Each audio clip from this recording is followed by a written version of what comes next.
الرحمن الرحیم الحمد للہ رب العالمین وصلی اللہ علی محمد وآلہ الطاہرین سیما بقیت اللہ فی الارضین یا مقلب القلوب والابصار یا مدبر اللیل والنہار یا محول الحول والاحوال حول حالنا الی احسن الحال.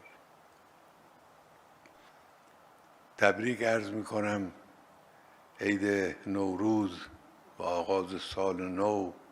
میں عید نوروز، نئے سال، نئی قدرت، نئے دن اور نئے دور کے آغاز کی مبارکباد پیش کرتا ہوں، جو اس سال نیمہ شعبان کے ایام سے متصل ہے اور جو عالم وجود کے خورشید فروزاں حضرت بقیت اللہ امام زمانہ ارواحنا فداہ سے متعلق ہیں. میں ایران کی عظیم قوم اور تمام ہمدل و یکسانیت رکھنے والی قوموں کو مبارکباد پیش کرتا ہوں، خاص طور پر شہیدوں کی محترم اہل خانہ کو جو نہایت صابر اور گراں قدر ہیں. خداوند عالم ان محترم گھرانوں کا سایہ ہمارے سروں پر ہمیشہ باقی رکھے.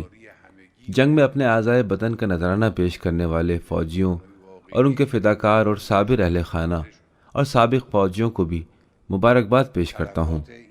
اسی طرح مختلف میدانوں میں، چاہے وہ حفظان صحت کا میدان ہو، چاہے سیکیورٹی کا میدان ہو، چاہے استقامت کا میدان ہو، چاہے علم و سائنس کا میدان ہو، ان سبھی میدانوں میں ایرانی قوم کی دل سے خدمت کرنے والوں اور ایثار پیشہ افراد کی خدمت میں بھی اس مبارک و مسعود دن اور عید کی مبارکباد پیش کرتا ہوں. ایک سال اور گزر گیا. سن 1400 ہجری شمسی بمطابق 20 مارچ 2022 بھی زندگی میں فطری طور پر پائی جانے والی تمام تلخیوں اور شیرینیوں اور نشیب و فراز کے ساتھ اپنے اختتام کو پہنچ گیا. زندگی انہی نشیب و فراز اور تلخیوں اور شیرینیوں کا مجموعہ ہے. میں اشارہ کروں گا کہ ایرانی قوم کے کچھ نمایاں واقعات کا، کچھ بلندیوں کا، کچھ مٹھاس کا، جن میں سے ایک الیکشن تھا. انتخابات واقعی بہت اہم تھے، بڑے تھے. گزشتہ سال کے اوائل میں وبائی بیماری کورونا کی بیماری کی شدت کے باوجود لوگ پولنگ اسٹیشنوں تک پہنچے اور ووٹ دیا. یہ بہت اہم بات ہے.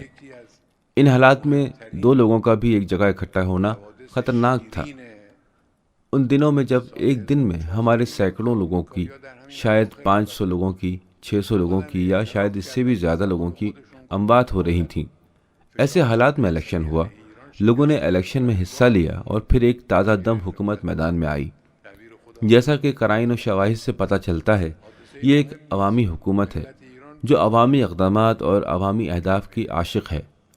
یہ حکومت پچھلی محترم حکومت سے الگ ڈگر پر آگے بڑھ رہی ہے اور الحمدللہ اس نے عوام میں امید جگائی ہے. یہ ایرانی قوم کے نمایاں اور اہم واقعات میں سے ایک تھا. ایک دوسرا موضوع کورونا کی وبا سے سنجیدہ مقابلہ تھا. حقیقی معنی میں جنگ کی گئی، مقابلہ کیا گیا. ایک وقت تو اس خطرناک بیماری سے یومیہ اموات کی شرح کئی سو سے گھٹ کر مثال کے طور پر 20 یا 18 تک بھی پہنچ گئی اور یہاں تک پہنچ گئی تھی. حالانکہ یہ تعداد پھر سے دوبارہ بڑھی ہے، لیکن آج کی صورتحال، جبکہ الحمدللہ کورونا ویکسین تک سب کی رسائی ہے، ان دنوں کی نسبت کافی بڑا فرق پڑا ہے. ایرانی قوم کی ایک اور شاندار کامیابی سائنس اور ٹیکنالوجی کے میدان میں پیش رفت رہی. ملک میں کئی طرح کی ویکسین تیار کی، جن میں سے بعض کو عالمی سطح پر تسلیم کیا گیا، اور مختلف سائنسی و تکنیکی کارنامے، ویکسین سے لے کر سیٹلائٹ تک، تمام میدانوں میں بحمدللہ ملک نے اہم کام انجام دیے. یہ اس سال کے نمایاں واقعات تھے. ملک کے اندر دوسرے بھی مختلف واقعات رونما ہوئے، دوسرے بھی بہت سے خوشائند واقعات ہوئے. عالمی میدانوں میں بھی ایسا ہی تھا. گزشتہ سال کے سب سے اہم اور شیرین واقعات میں سے ایک یہ تھا کہ امریکیوں نے ابھی حال ہی میں اعتراف کیا، اپنی زبان سے اقرار کیا کہ ایران کے خلاف شدید ترین دباؤ میں انہیں ذلت آمیز شکست ہوئی ہے. ذلت آمیز کا لفظ خود امریکیوں نے استعمال کیا. یہ بڑا اہم واقعہ ہے. ایرانی قوم فاتح رہی. ایرانی قوم کو یہ توفیق حاصل ہوئی. کوئی بھی اکیلے اس کا کریڈٹ نہیں لے سکتا. پوری ایرانی قوم اس فتح کی حصہ دار ہے. ایرانی قوم کو یہ توفیق حاصل ہوئی۔ بہت سے دوسرے واقعات بھی رونما ہوئے، خواہ ہمارے قریب ہوں یا دور ہوں۔ ان سارے واقعات نے سامراج کے مقابلے میں ایرانی قوم کے راستے کی درستگی کو ثابت کیا اور دکھا دیا کہ صحیح راستہ وہی ہے جس پر ایرانی قوم سامراج کے خلاف چل رہی ہے۔ تو یہ شیرین باتیں تھیں۔ کچھ تلخ تجربات بھی رہے۔ ان تلخیوں کے درمیان میری نظر میں جو سب سے سخت اور اہم ہے اسے میں عرض کرتا ہوں، اور وہ عوام کی معاشی تنگی، مہنگائی، افراط زر اور اس طرح کی چیزیں تھیں جن کا یقینی طور پر علاج ہونا چاہیے اور ان کا علاج کیا جا سکتا ہے۔ ہمیں معاشی مسائل ہیں، ہمیں امید ہے کہ اس سال ان میں سے کچھ برطرف ہو جائیں گے۔ یہ سارے مسائل ایک دفعہ میں ختم نہیں ہونے والے، بے تدریج ختم ہوں گے۔ یہ بات حقیقت پسندانہ نہیں ہے کہ انسان جلد بازی کرے اور کہے کہ جی نہیں، فوری طور پر انہیں دور ہونا چاہیے۔ انشاءاللہ ہمیں امید ہے کہ ان میں سے بعض مسائل اسی نئے سال میں، جو اس نئی صدی کا پہلا سال بھی ہے، انشاءاللہ برطرف ہو جائیں گے۔ پچھلے برسوں میں ہم نے ہر سال کے نعرے کے نام سے ایک عنوان پیش کیا تاکہ عہدیداران، خاص طور پر حکومت اور اس کے ذیل میں مقننہ، عدلیہ اور اسی طرح عوام، جہاں تک عوام سے براہ راست تعلق ہوتا ہے، اس سمت میں آگے بڑھیں۔ کچھ برسوں میں اس سلسلے میں اچھی کامیابیاں حاصل ہوئیں اور اسی طرح کچھ برسوں میں کچھ مقامات پر سستی و کاہلی بھی نظر آئی۔ گزشتہ سال ہم نے پیداوار، حمایت اور رکاوٹوں کے ازالے کا نعرہ دیا تھا۔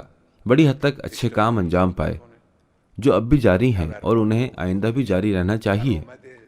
ان کچھ برسوں میں بندہ حقیر نے سال کے نعرے کے لیے کسی ایک شرط اور صفت کے ساتھ زیادہ تر پیداوار پر زور دیا ہے۔ اس کی وجہ یہ ہے کہ پیداوار ملک کے معاشی مسائل کے حل کی کنجی ہے۔ در حقیقت یہ ملک کے لیے معاشی سختیوں اور دشواریوں سے عبور کا اصلی راستہ ہے۔ یعنی ملک کے اہم ترین معاشی مسائل کو پیداوار، قومی پیداوار کی ترویج اور قومی پیداوار کی رونق سے حل کیا جا سکتا ہے۔ پیداوار کی ماہیت ہی یہی ہے۔ یہی وجہ ہے کہ ہم نے پیداوار پر تاکید کی، یعنی یہ معاشی پیش رفت کو فروغ دیتی ہے، روزگار پیدا کرتی ہے، افراط زر کو کم کرتی ہے، فی کس آمدنی کو بڑھاتی ہے، عمومی آسائش پیدا کرتی ہے۔ اس کے علاوہ اس کے نفسیاتی اثرات بھی ہیں۔ یہ قومی خود اعتمادی کو بڑھاتی ہے، قوم میں عزت کا احساس پیدا کرتی ہے۔ پیداوار اس طرح کی اکسیر ہے۔ اگر بہترین طریقے سے آگے بڑھے تو انشاءاللہ قومی پیداوار اس طرح کی اہم چیز ہے۔ لہٰذا ہم نے پچھلے کئی برس سے پیداوار کے مسئلے پر زور دیا ہے۔ اس کا اثر بھی ہوا ہے، الحمدللہ اس کے اچھے اثرات بھی مرتب ہوئے۔ اس سال میں پیداوار پر ہی تاکید کرنا چاہتا ہوں، البتہ پیداوار کا ایک نیا پہلو اور ایک نیا چہرہ پیش کرنا چاہتا ہوں، اور وہ اس پیداوار سے عبارت ہے جس میں دو خصوصیات ہوں۔ ایک یہ کہ روزگار پیدا کرنے والی ہوں، اور دوسرے یہ کہ نالج بیسڈ ہوں۔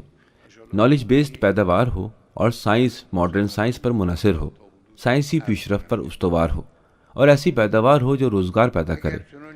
البتہ ہر طرح کی پیداوار روزگار پیدا کرنے والی ہوتی ہے، لیکن بعض پروڈکشنز بہت زیادہ سرمایہ کاری کے باوجود زیادہ روزگار پیدا نہیں کرتے، لیکن بعض ایسے نہیں ہوتے، وہ روزگار پیدا کرتے ہیں اور زیادہ روزگار پیدا کرتے ہیں۔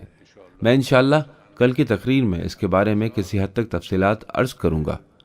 اگر ہم نالج بیسڈ پروڈکشن کو کسوٹی قرار دیں اور ایسی پیداوار کی کوشش کریں جو ان خصوصیات کے ساتھ نالج بیسڈ ہو جن کا ذکر میں انشاءاللہ اس سال کے پہلے دن کی تقریر میں کروں گا، تو میرا خیال ہے کہ ہم اپنے معاشی اہداف میں انشاءاللہ ایک اچھی حرکت اور باقاعدہ محسوس ہونے والی پیش رفت دیکھیں گے۔ روزگار پیدا کرنے کا مسئلہ بھی اسی طرح کا ہے۔ بنابراین اس سال ہمارا نعرہ روزگار پیدا کرنے والی نالج بیسڈ پیداوار، یہ پیداوار ہے۔ البتہ میں تاکید کے ساتھ درخواست کرتا ہوں، میں نے پہلے بھی کہا تھا کہ لوگ صرف اس بات پر اکتفا نہ کریں کہ مختلف اداروں کے لیٹر ہیڈز کے اوپر اس عبارت کو لکھ دیں، یا مثال کے طور پر ایک بل بورڈ لگا دیں یا اسے سڑک پر لٹکا دیں۔ یہ سب کام نہیں ہے۔ اہم بات یہ ہے کہ حقیقی معنی میں اس نعرے کے لیے پالیسی تیار کی جائے۔ البتہ یہ حکومت، جہاں تک میں مشاہدہ کر رہا ہوں، صدر محترم اور ان کے رفقائے کار جتنی تندہی سے کام کر رہے ہیں، انشاءاللہ پیشرفت حاصل کرے گی۔ یعنی خداوند عالم کی توفیق سے یہ نعرہ صرف نعرہ نہیں رہے گا، لیکن جتنا زیادہ کام کیا جائے گا، جتنی زیادہ کوشش کی جائے گی، اتنا ہی بہتر ہوگا۔ ہمیں امید ہے کہ انشاءاللہ خداوند عالم اس سال میں، اس عید میں ایران کی عزیز قوم کے لیے اس 1 سال کی مدت میں نیکی کا ارادہ فرمائے گا، لوگوں کو خوشیاں دے گا، ان کی زندگیوں کو شیرین کرے گا، لوگوں کا دل خوش کرے گا۔ ہمارے عزیز شہیدوں کی پاکیزہ روحیں، امام خمینی رضوان اللہ تعالیٰ علیہ کی روح مطہر انشاءاللہ خوش ہوگی، اور خداوند متعال ہم سب کا سلام، ہم سب کی عقیدت، ہم سب کا اخلاص بقیت اللہ العظم امام زمانہ ارواحنا فدا کی پاکیزہ خاک قدم تک پہنچائے گا۔ و سلام و ارادت و اخلاص همه ما به خاک پای بقیت الله العظم ارواحنا فدا انشاءالله خدای متعال برسونه. و السلام علیکم و رحمت الله و برکاته.